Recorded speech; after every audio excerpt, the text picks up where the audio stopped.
Hi friends, இன்னைக்கு நம்ம பார்க்குற வீடியோ என்ன அப்படின்னு சொல்லி பார்த்தீங்கன்னா, பேசாம விலகி போன விட்டுட்டு போன உறவுகளை நினைச்சு இந்த ரெண்டு சொல்ல மட்டும் சொல்லுங்க, அவங்க நிச்சயமா தேடி வருவாங்க.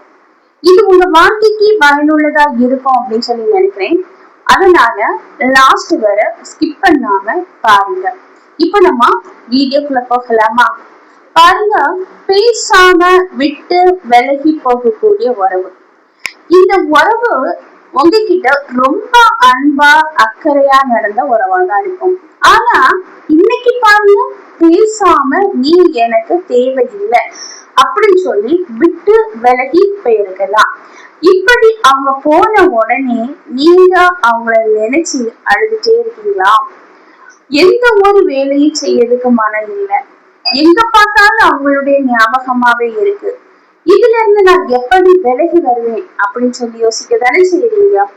பாருங்க, ஒருத்தங்க விலகி போறாங்க அப்படின்னா அவங்கள மறக்காம அவங்கள நினைச்சிட்டே இருந்துட்டு கண்கள்ல கண்ணீர் படிச்சுட்டு அப்படியே இருந்தா என்ன பிரயோஜனம் உங்களுக்கு? எதுவுமே நடக்காது. பாருங்க, நீங்க இன்னைக்கு வருவாங்க, நாளைக்கு வருவாங்க, நாளை கழிச்சு வருவாங்கன்னு சொல்லி வெயிட் பண்ணி வருஷங்கள் பல ஆனாலும் அவங்க வராம அவங்க லைஃப நல்ல சந்தோஷமா நகர்த்திட்டு இருப்பாங்க. ஆனா நீங்க அவங்கள நினைச்சு நினைச்சு அழுது அழுது நேரம் காலம் அனைத்தையும் வேஸ்ட் பண்ணிட்டு இருப்பீங்க. அப்போ ஒன்னே ஒண்ணு முதல்ல ஏத்துக்கணும், அவங்க உங்களை விட்டு விலகி போயிட்டாங்க, நீங்க வேண்டாம் அப்படின்னு சொல்லி போயிருக்காங்க. இத முதல்ல உங்க மனசுல ஏத்துக்கணும். அப்பதான் நீங்க அதுல இருந்து வெளியே வர முடியும். நீங்க இப்படி கவலையில படும்போது அங்க என்ன ஆகும் அப்படின்னா, அந்த நெகட்டிவான எனர்ஜி அதிகரிக்கும். இந்த நெகட்டிவான எனர்ஜியே உங்களை அவங்க கூட சேர்த்து வைக்காது. அப்போ அவங்க உங்களை விட்டு விலகி போனாங்க, இத மனசுக்குள்ள ஏத்துக்கிட்டு அவங்க போனாலும் திரும்பி வருவாங்க அப்படிங்கிற அந்த பாசிட்டிவான எண்ணங்களை உங்க மனசுக்குள்ள பெருக்கிட்டீங்க. கண்டிப்பா அவங்க இன்னைக்கு இல்லைனாலும் நிச்சயமா ஒரு நாள் தேடி வருவாங்க அப்படின்னு சொல்லிட்டு நீங்க எப்பவுமே சந்தோஷமா உங்க கடமையில முழு கவனத்தை செலுத்தணும். பாருங்க, அவங்களே யோசிச்சுட்டு உங்க கடமை நீங்க ஒழுங்கா செய்யல அப்படிங்கும் போது உங்க வாழ்க்கை மேம்படாது. நீங்க உங்க வாழ்க்கையை மேம்படுத்தினா மட்டும்தான் அவங்க உங்களை தேடி வருவாங்க. நீங்க இப்படி அவங்கள யோசித்து யோசித்து அவங்க நினைவுகளோட வாழ்ந்து உங்க வாழ்க்கையை நீங்க அழிச்சுட்டே இருந்தீங்கன்னா நிச்சயமா அவங்க உங்களை தேடி வரவே மாட்டாங்க. அதனால நீங்க சந்தோஷமா மாறணும். உங்க வாழ்க்கையில சின்ன சின்ன சேஞ்சை கொண்டு வரணும். இந்த சின்ன சின்ன சேஞ்சை கொண்டு வரும்போது உங்க வாழ்க்கையில ஒரு பிரகாசமான ஒரு வாழ்க்கை வரும்.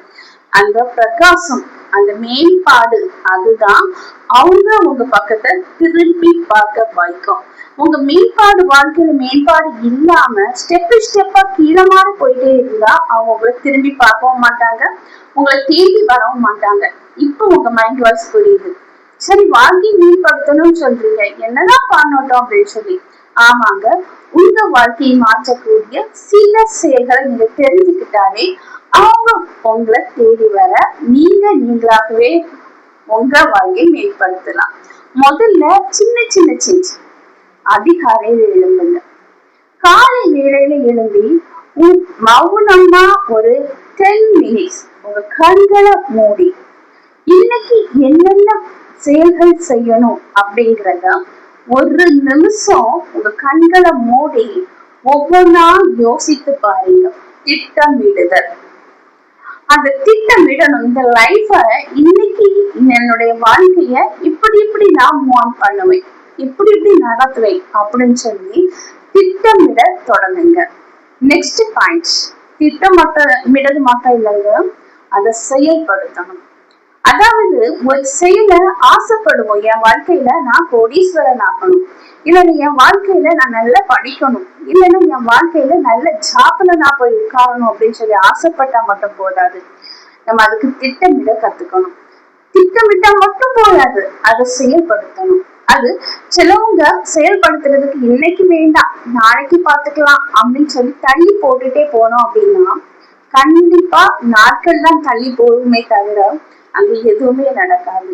நீங்க ஒரு முடிவு எடுக்கிறதுக்கு முன்னாடி ஒண்ணுக்கு பல முறை யோசிங்க. அதுதான் திட்டமிடுது. இப்படி நம்ம பண்ணுனா நம்ம வாழ்க்கை நல்லாதான் இருக்குமா, இல்லைன்னா நம்ம வாழ்க்கை என்ன ஆகும் அப்படிங்கறத ஒண்ணுக்கு பல முறை யோசிங்க. யோசிச்சுட்டு ரெண்டாவது பாத்தீங்கன்னா அதை செயல்படுத்த தொடங்குங்க. திட்டமிட்ட உடனே செயல்படுத்தணும்.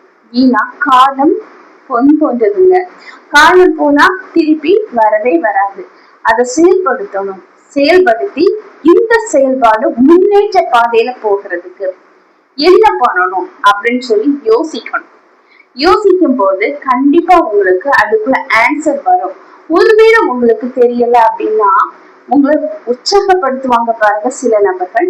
அவங்க ஃப்ரெண்டா வச்சுட்டு அவங்ககிட்ட கேட்டு நீங்க அதை செயல்படுத்த தொடங்கலாம் அப்படின்னு சொல்லுவேன்.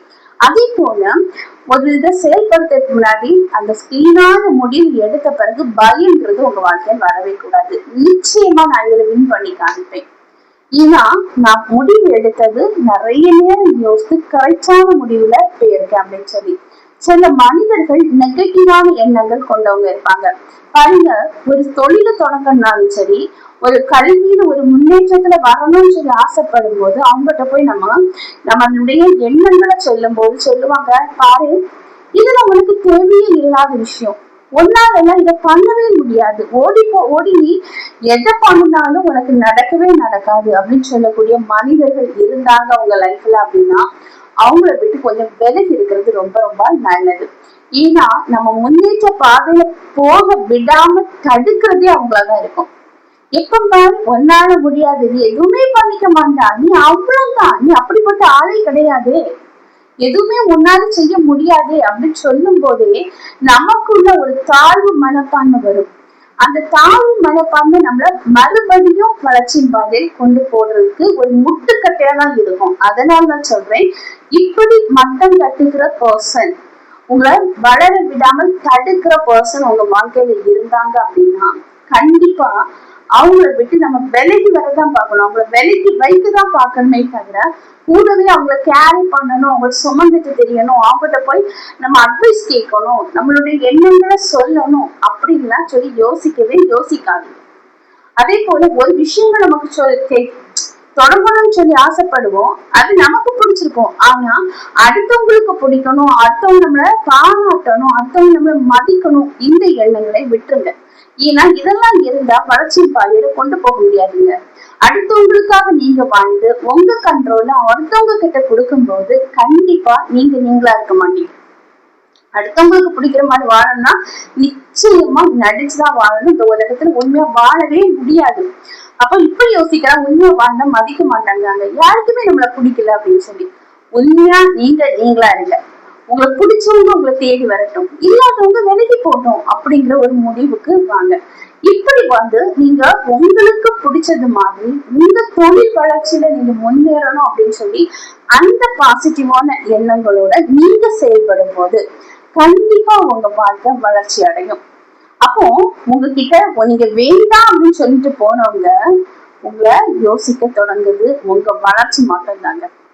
இவங்கெல்லாம் வளர்ந்துட்டு வர மாட்டாங்க அப்படின்னு சொல்லி நினைச்சு அவங்கள விட்டு விலகி வந்தோமே, அவங்க முன்ன நம்ம எப்படி போய் மொழிக்க முடியும்? இன்னைக்கு அவங்க ரொம்ப நல்ல நிலைமையில இருக்காங்களேன்னு சொல்லி அந்த எண்ணங்கள் வரும்போது நீங்க அவங்கள நேர்ல பார்த்தாலோ இல்லைன்னா அவங்களோட ஞாபகங்கள் வரும்போதோ சொல்லக்கூடிய இந்த வார்த்தை அவங்களை நிச்சயமா உங்களை திரும்பி பார்த்து தேடி வர வைக்கும். வார்த்தை உன்னை மன்னிக்கிறேன், உனக்காக காத்திருக்கிறேன், இந்த 2 வார்த்தை போதுங்க. அதாவது அவங்க தவறே பண்ணிட்டு போனாலும் நீங்க மன்னிக்கிறேன் அப்படின்னு சொல்லும் போது அவங்க மனசுல அந்த குற்ற உணர்வு குத்தி கிழிக்கும். நம்ம இவ்வளவு பண்ணுன பிறகு வேண்டாம்னு சொல்லி விட்டுட்டு வந்த பிறகும் இவங்க இவ்வளவு வாழ்க்கையில முன்னேற பிறகும் நம்மள திட்டல, நம்மள மன்னிக்கிறேன்னு சொல்றாங்க, இன்னும் உனக்காக காத்திருக்கிறேன்னு சொல்றாங்க. இப்படிப்பட்ட உண்மையான அன்பை நம்ம மிஸ் பண்ணிட்டோமே அப்படின்னு சொல்லி எந்த உறவும் நீங்க உங்கள்கிட்ட பேசாம விட்டு சென்றோ அதே உறவு நிச்சயமா உங்களை தேடி வரும். குறிப்பா உங்க வாழ்க்கை முன்னேற்றம் தாங்க அவங்க தேடி வரக்கூடிய மிகப்பெரிய ஆயுதம். கண்டிப்பா நிச்சயமா நீங்க முன்னேறி பாருங்க. உங்களை ஏளனை பண்ணவங்க, உங்களை விட்டு விலகி போனவங்க நிச்சயமா நீங்க தேடி போகாம அவங்களே தேடி வருவாங்க.